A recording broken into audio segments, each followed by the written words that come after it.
I want to add to this too, because something that we do at Dedicated that's made a world of difference for us is we actually do exit interviews.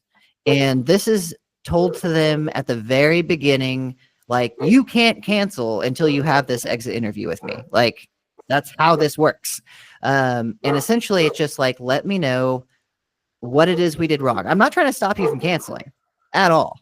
Like, I'm not trying to stop you from canceling. I'm trying to figure out, sorry, my dogs are barking like crazy. I'm trying to figure out what it is that we could have done better.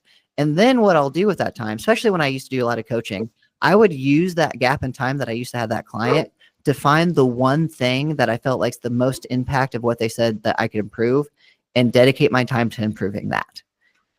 Now, it might be something small, it might be something big, but the goal is to improve whatever that one thing that made the biggest impact in them leaving was.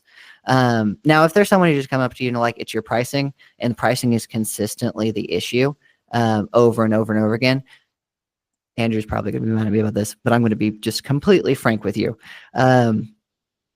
There is a cap as a fitness professional to lifetime value and like longevity retention and how much you charge.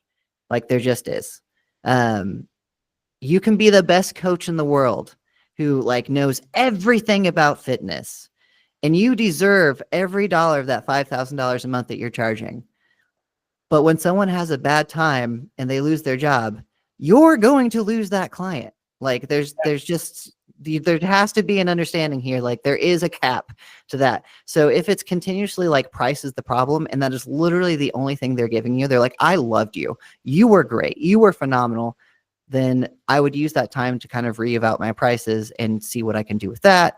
If they're a situation where it's just like, hey, the best ones are whenever they're like, I just really hated the way the program was ran, because then I can like, I have something tangible to go look at. But that's basically the way I like to look at it, is I let them tell me what the problem was, and then I focus on fixing that problem.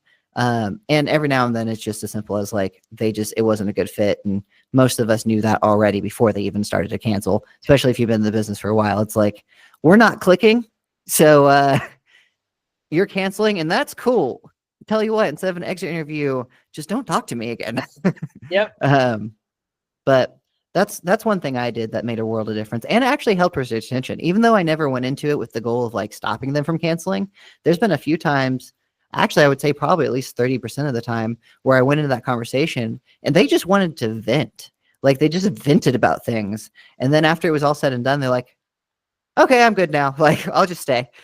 So that's one thing that's made a world difference for me, is I agree filling that time with something that like grows the business, but also getting the feedback of what it is that you need to do to grow the business. Right. And actually piggybacking on that,